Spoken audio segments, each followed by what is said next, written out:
एक पुत्र की खातिर तुम इतनी चिंता में पड़े हो, तो हम तुम्हें एक फल दे रहे हैं, वो फल ले जा करके तुम अपनी पत्नी को खिला देना। विश्वास ही नहीं बल्कि पूर्ण विश्वास है कि तुम्हारे घर में तुम्हारी पत्नी के द्वारा कोई न कोई संतान अवश्य पैदा होगी। ब्राह्मण देव का दिया हुआ फल है। चले ही महाराज, जैसे ही घर में आए हैं बड़े ही सम्मान से धुंधली ने बैठा दिया है, जवाब दिया है, प्रिय आज एक महात्मा ने हमें एक फल दिया है, उस फल में वो तासीर है, तुम इस फल का पान करोगी तो तुम्हारे गर्भ से कोई न कोई बच्चा अवश्य पैदा होगा। धुंधली ने जवाब दिया है, महाराज आप हमारे लिए फल लेकर के आए हो तो वो फल हम जरूर खाएं।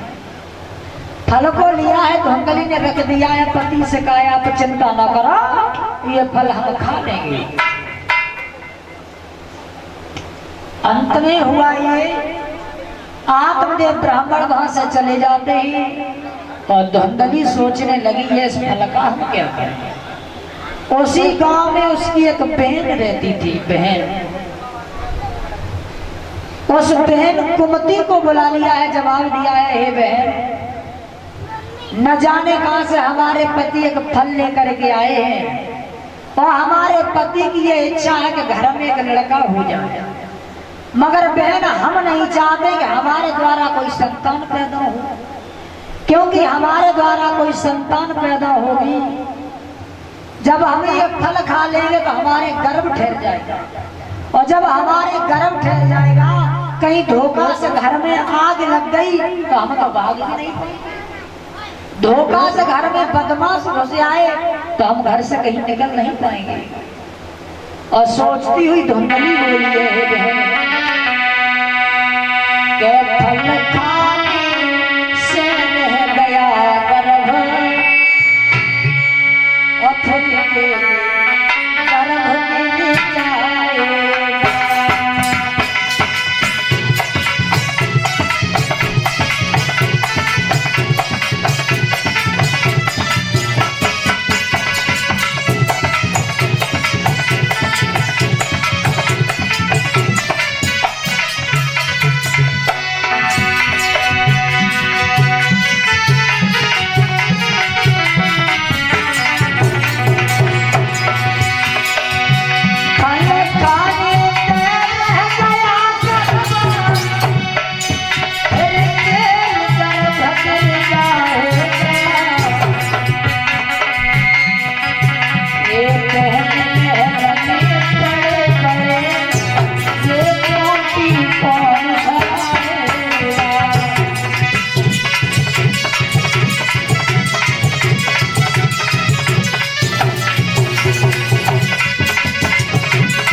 कहा है बहन ये फल हम नहीं खाएंगे। कुमती ने जवाब दिया, बहन जब तुम इस फल को नहीं खाओगी तो तुम्हें चिंता में क्यों पड़ी? तुम्हें नहीं मालूम है हमारे गर्भ में एक बच्चा पल रहा है, जब वो बच्चा हमारे पैदा हो जाएगा हम ला करके तुम्हें दे देंगे, तुम अपने पति से झूठ बोल देना, ये कह देना कि ये बच्चा हमारे ही पैदा हुआ है। बोली कैसी रही? बोली बहुत बढ़िया। अंत में हुआ ये, जो फल एक महात्मा का दिया हुआ था वो फल लिया है धुंधली ने, द्वारे पे एक गाय बनी हुई है, उस गाय को खिला दिया। धीरे धीरे समय के अनुसार उस गाय के पेट में एक बच्चा पलने लगा है। इधर कुछ दिनों के बाद कुमती के गर्भ से एक बच्चे ने जब जन्म लिया है, वो बच्चा ला करके कुमती ने अपनी बहन धुंधली को दे दिया। जवाब दिया है, बहन हमारे एक लड़का पैदा हो गया है, ये लड़का तुम लो और अपने पति से झूठ बोल दो, कह दो कि हमारे वो फल की तासीर से बच्चा पैदा हो गया, मगर क्या करें हमारे इस तरह से दूध नहीं उतरता है, हमारी बहन को बुलवा लीजिए। हुआ ऐसा ही, धुंधली ने अपने पति को बुलवा लिया है। कहा है महाराज आप जो फल लेकर के आए थे उसी फल की तासीर से हमारे एक बच्चा पैदा हुआ है, जब बच्चा पैदा हुआ है तो घर में बहुत खुशी हुई है। जब खुशी हुई है तो उस बच्चे का नाम रखा गया है भैया धुंधकारी। धुंधकारी नाम रखा है। इधर धीरे धीरे कुछ दिनों के बाद जो फल उस गाय को खिलाया गया था, उस गाय के भी एक बहुत सुंदर बच्चे ने जन्म लिया है। बहुत सुंदर, पूरा शरीर तो मनुष्य का है मगर कान बछड़े के बने हुए हैं। जो फल गाय को खिलाया गया था, शरीर तो मनुष्य का है मगर कान है वो बछड़े के बने हुए हैं। तो उस बच्चे का नाम रखा गया है गौकर्ण, क्योंकि वो गाय से पैदा हुआ है। तो गौकर्ण नाम रखा है। जो लड़का कुमति के पैदा हुआ था, धुंधली को दिया गया था, उसका नाम धुंधकारी रखा गया है। इधर धीरे धीरे समय के अनुसार धुंधकारी और गौकर्ण दोनों बड़े होने लगे हैं। और जब दोनों बड़े होने लगे हैं तो दोनों में बड़ा अंतर हो गया, बहुत अंतर हो गया। गौकर्ण जो है वो भगवान का भजन करते हैं, गुणगान कीर्तन करते हैं।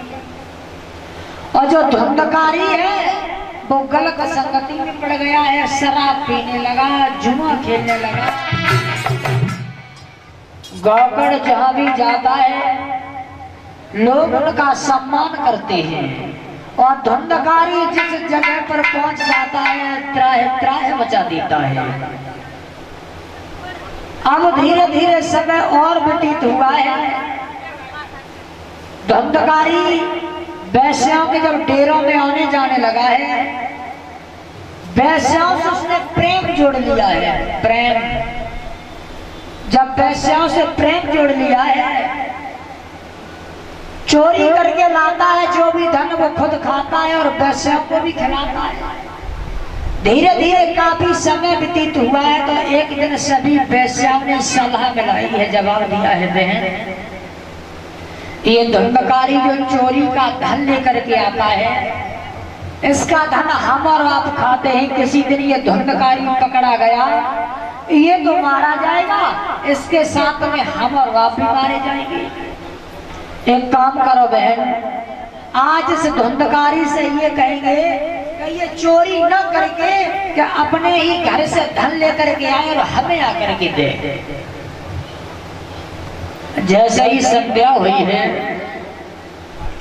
वैश्याओं ने जवाब दिया है, भैया धुंधकारी आज हमें कुछ धन की आवश्यकता है और अपने घर से कुछ धन ला करके हमें दो। धुंधकारी चला है, जहां पर बैठी है मैया धुंधली, और जवाब दिया है, हे माँ आज हमें कुछ धन की आवश्यकता है और वो धन ला करके आप हमें दे दीजिए। माँ सोचने लगी है, ऐसा लगता है जो भी हमारे घर का धन है वो हमारा पुत्र ले जाएगा, उसे बर्बाद कर देगा। और धुंधकारी समझाता हुआ बोला है, हे माँ कहाँ है धन और बता मेरी मैया का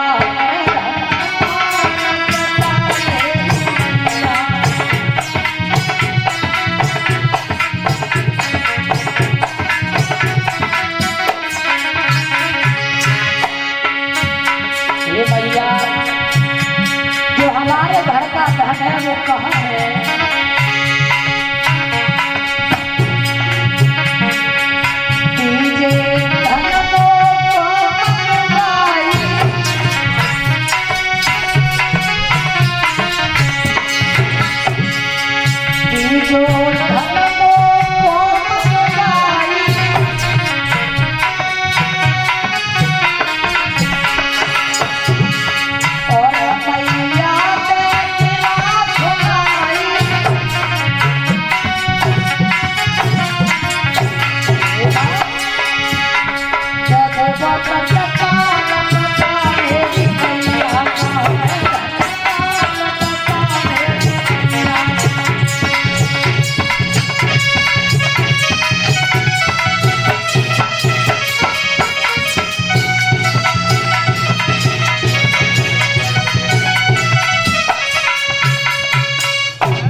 में हुआ ये, कहा है माँ जो घर का धन है वो आप हमें दे दीजिए।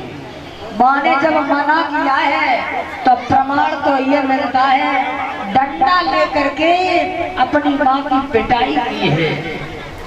जब माँ की पिटाई की है धुंधकारी ने, तो लोक लज्जा के कारण गांव के बाहर एक कुआं बना हुआ था, उस कुआं में जाकर के माँ गिर पड़ी। पिता ने सुना है तो घर छोड़ करके बाहर चले गए। घर का जो भी धन है लेकर के चला है धुंधकारी, और जाकर के उसने वैश्याओं को दिया है। वैश्याएं बहुत खुशी मनाती हैं, जवाब दिया है कोई बात नहीं है धुंधकारी, ऐसे ही आप धन को लाते रहो और हमारे पास आते रहो। काफी समय के बाद वैश्याएं सोचने लगी हैं इस धुंधकारी से हमारा कैसे पीछा छूटे, क्या करना चाहिए। वैश्याओं ने सलाह मिलाई है, ऐसा करेंगे आज रात को जब धुंधकारी आएगा उसे हम अपने हाथों से ही मार देंगे। अंत में हुआ ये, कुछ दिनों के बाद जैसे ही धुंधकारी गया है वैश्याओं के डेरों में, तो वैश्याओं ने बड़ा सम्मान किया, बहुत सम्मान किया। और ये सच बात है भाइयों, जब किसी के साथ में धोखा किया जाता है तो उससे अक्सर करके प्यार मोहब्बत बढ़ा दी जाती है। लोग हमेशा मिल करके ही घात करते हैं। जैसे ही धुंधकारी गया है बड़ा ही सम्मान किया है, भोजन को करवाया है, उसके बाद में मदरा का पान करवाया है, और जब शराब पिलाई है तो धुंधकारी को नशा हो गया। और जैसे ही नशा हुआ है तो उसी चारपाई पर रस्सी लेकर के धुंधकारी को बांध लिया। जब धुंधकारी को बांध लिया है, जलती हुई आग के अंगारे उसके मुंह में ठूसने लगी है। अंत में हुआ ये कि धुंधकारी की मृत्यु हो जाती है। जब धुंधकारी की मृत्यु हो जाती है, गांव के बाहर रातों रात एक गड्ढा खुदवा करके उसी गड्ढे में दबा दिया। ऐसा हुआ है गलत संगति का। जब गड्ढा में जाकर के दबा दिया है तो प्रमाण तो ये मिलता है कि धुंधकारी बहुत बड़ा प्रेत बना है। और जो लोग अकाल मृत्यु से मरते हैं, जैसे फांसी लगा के मरते हैं या जहर खा के मरते हैं या एक्सीडेंट से मरते हैं, ये लोग तब तक भटकते रहते हैं, तब तक अधोगति में भटकते रहते हैं जब तक इनकी पूरी उम्र नहीं हो जाती है। अंत में हुआ यह है कि धुंधकारी बहुत बड़ा प्रेत बन गया है। और जब ये प्रेत योनियों में चला गया है, प्रेत बन गया है, जहाँ इसका भाई गौकर्ण भगवान का भजन कर रहा था उसी जगह पर पहुंच गया। भजन में बाधा डालने लगा है, कहीं बछड़ा बन के आता है, कहीं सुअर बन के आता है, कहीं कुछ करता है। गौकर्ण बड़े दुखी होने लगे हैं, जवाब दिया है भैया कौन हो आप? अरे हम भगवान का भजन कर रहे हैं और तुम भगवान के भजन में बाधा क्यों डाल रही हो? थोड़ी देर के बाद जैसे ही कमंडल से जल लिया है तो वो धुंधकारी प्रेत योनियों से ही रोने लगा है। कहा है भैया हम तुम्हारा भाई हूँ धुंधकारी, मगर क्या करें हम गलत संगत में फंस गए जिससे वैश्यों ने हमारा वध कर दिया है। अब भैया हमें ये बताओ कि हमारा उद्धार कैसे हो? गौकर्ण सोचने लगे हैं भाई हमारा भाई है तो हम तुम्हारा उद्धार जरूर करवाएंगे। अंत में हुआ ये, गौकर्ण ने सूर्य भगवान का ध्यान किया है, उनका आह्वान किया है। जब सूर्य भगवान का आह्वान किया तो सूर्य भगवान प्रकट हो गए हैं। जवाब दिया है कि ये भक्त आपने हमें कैसे बुलाया है? कहा है महाराज हमारे भैया का वैश्याओं ने वध कर दिया है, वो प्रेत योनियों में भटक रहा है, उसका उद्धार कैसे हो वो आप हमें बता दीजिए। कहा है सूर्य भगवान ने सुना गौकर्ण तुम्हारे भाई का मोक्ष तो तभी होगा एक 7 गांठ का एक बांस कटवा लीजिए, उसी बांस पर काला झंडा लगा करके अपने भाई गौकड़ को उसी पर स्थान दीजिए और आप भगवान की पावनमयी कथा का इन्हें श्रवण करवाइए। तो ऋषि महात्मा को बुलवाया गया है। जब ऋषि महात्मा को बुलवाया गया है, एक 7 गांठ का बांस कटवाया गया है, काला झंडा लगाया गया है, उसी पर उसे स्थान मिला है। अब प्रमाण तो ये मिलता है, जैसे ही एक दिन की कथा संपूर्ण हुई है तो उस बांस की एक गांठ चटक जाती है। दूसरे दिन की कथा हुई है, उस बांस की दूसरी भी गांठ चटक जाती है।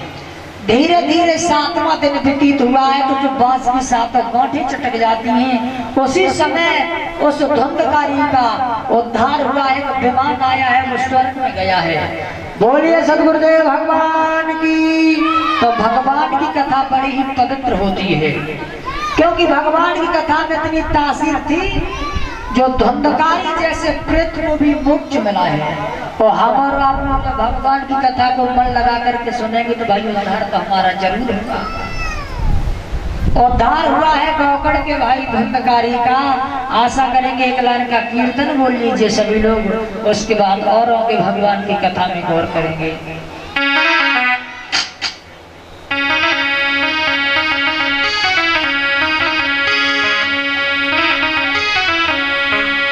बोलेंगे सभी लोग भगवान का कीर्तन। के चलो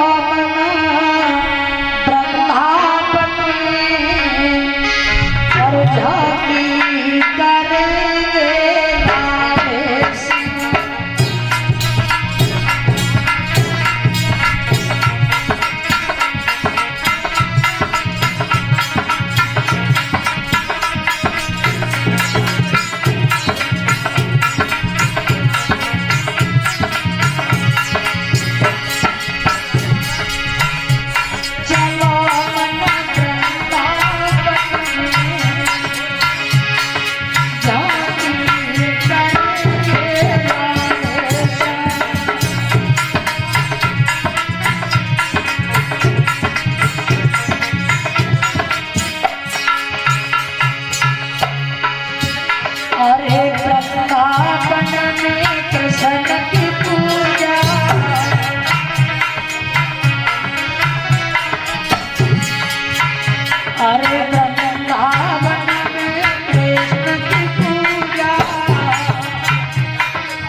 सब कोई बोले राधा राधा, लगी अभिलाषा झांकी करे राधे श्याम।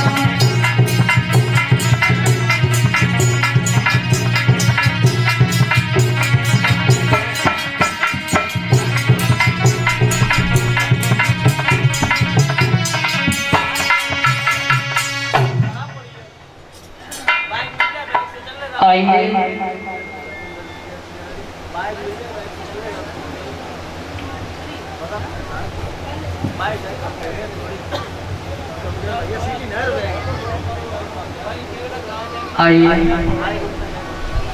उद्धार हुआ है गौकड़ के भाई धुंधकारी का।